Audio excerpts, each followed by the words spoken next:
Welcome back, Martians, to leg 1 of the Death Rally. This is Sol, and you are watching Cement City Racing as we catch up with our contestants. We have cut off our contestants a fair bit so we can get a good look at our setup for Stage 2. Today we will be showing off our brand new turrets, a staple of the Gaslands Death Arena in particular. The contestants are free to either avoid or destroy any turrets they come across. And it looks like the leader of the pack is about to roll up. Azura has put on an excellent performance for Stage 1. The powerful car was handled deftly through the first stage, and this will give Asura a distinct advantage coming into the second. However, there are turrets for this stage, and Asura is nowhere near as well armed as the other contestants. If any contestants get too close, the turrets will open fire. The turret fails to hit Asura, and Asura takes a pot shot in return but does not completely destroy it. They use their lead to put a big gap between themselves and the other contestants, driving stable as they head for the first gate. Azura has already used their nitrous boost. If they had one spare, they would have this stage in the bag.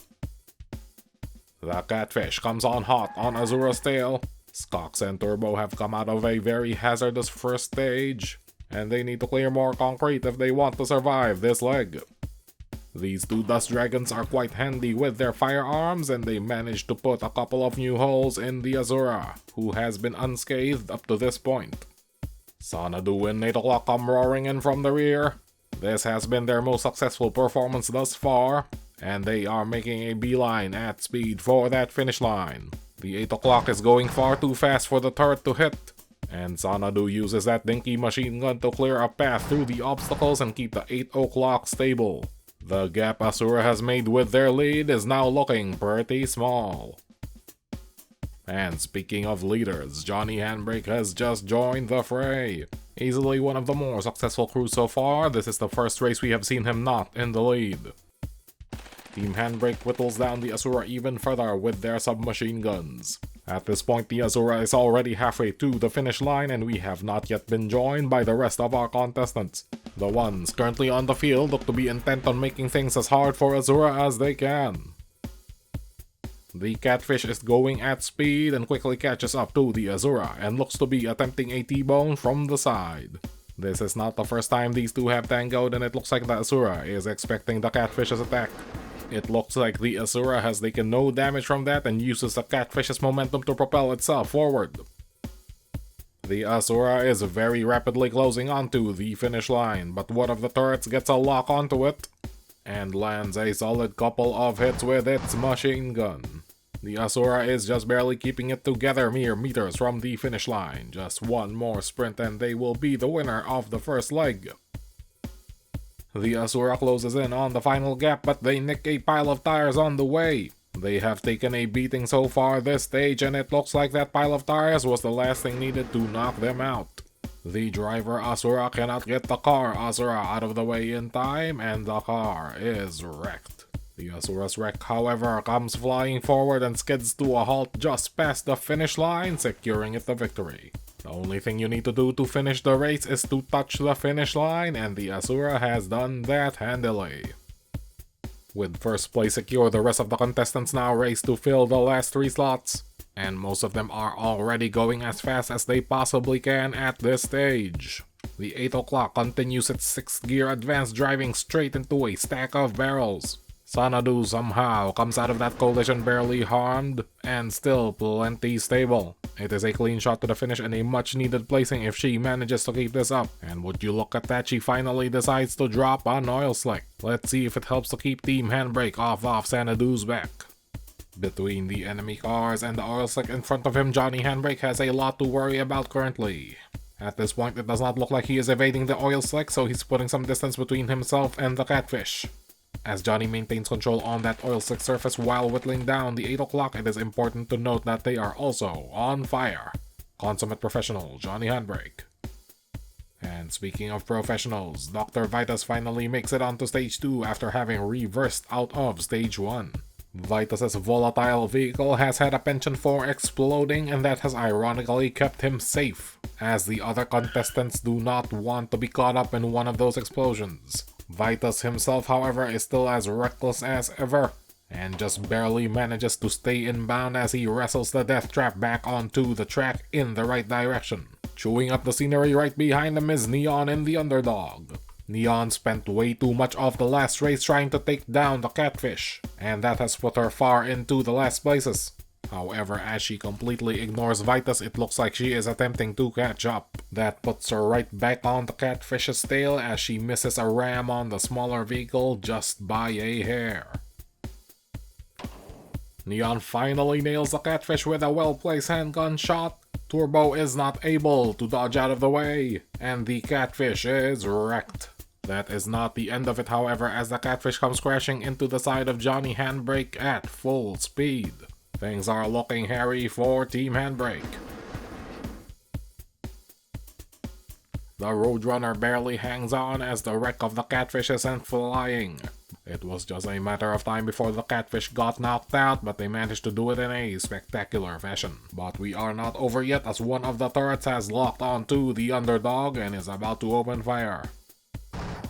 It misses the giant monster truck completely, and to think we pay good money for those things. Now our slower contestants are catching up as the flaming tall boy lumbers onto stage 2.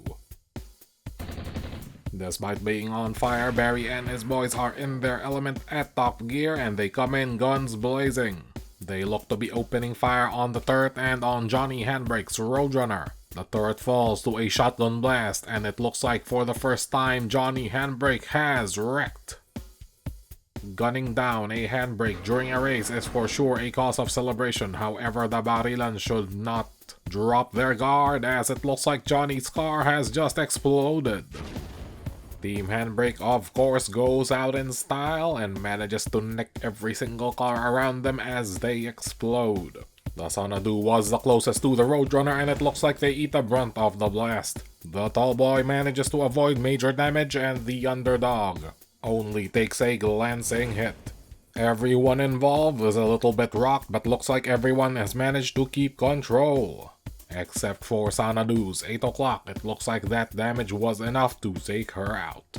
8 o'clock is wrecked, but Xanadu's position relative to the finish line will be recorded, and if other contestants destroy each other before passing her, she may still take a place. All of a sudden we are left with far fewer contestants than we started with, not counting the soft serve who has yet to roll onto the stage. Dr. Vitus is looking to play catch up and is going to exploit the death trap's built-in nitro booster. This is the same apparatus that guarantees an explosion when it takes enough damage. Dr. Vitus manages to wrangle in the rickety death trap enough to land himself on the oil without wiping out. He even lays down a mine as he goes. Neon in the underdog has a clean shot to the finish, provided she manages to clear that corner without wiping out. And once more, Neon shows off her immense mastery of the only monster truck in Cement City as she clears the corner effortlessly. She dings the death trap with a handgun pot shot as she rounds the bend, while the turret unloads onto the broadside of the monster truck, yet again managing to miss every single shot. The tall boy's driver has managed to clear the oil slick and pass the gate. Now they could easily take out Dr. Vitus here, but that would put them at great risk, so they go for the underdog instead. This is not the first time the Barilans have tried to gun down the underdog, and they have been successful in the past. The underdog just barely keeps it together moments away from the finish. Finally riding up the rear is the soft serve. If I've been keeping count right, they've got one shot left in that flamethrower of theirs, but it remains to be seen if they can actually catch up. Whichever one of the Load brothers is driving has just pulled off a Johnny Handbrake, and they have caught up to the pack. However, they trip up Dr. Vitus's mine. The mine takes a good chunk out of the soft serve, but that is not nearly enough to stop it. They have kept pristine and have driven safely in the rear, and now is their time to strike. Whichever Load brother is in charge of the flamethrower lets loose a gout of flame.